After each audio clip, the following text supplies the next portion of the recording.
দেখো তোমার এই শাড়িটা খুব সুন্দর, এটা তুমি কত দিয়ে কিনছো?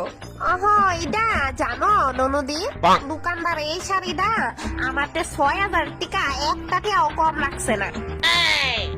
বাপরে বৌদি, এত দাম? কিন্তু মা, এই শাড়িটা তো তুমি অনলাইন থেকে এনে আনাইছো মাত্র 500 টাকা দিয়া। ইস, এই মায়ের মিশা কথার কারণে একদিন আমার ঠিক বাস খাইতে লাগবো। মিছা কথা না, হাসা কথা, হাসা কথা। আপনার বোধহয় আর বেশিক্ষণ থাকাটা ঠিক হইতো না। আমরা না হয় আজকে যাই, আর একটু থাকো না বৌদি, ছুটকি আইছে যখন।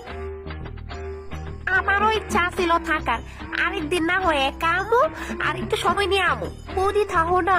থাক, আচ্ছা ঠিক আছে। চল।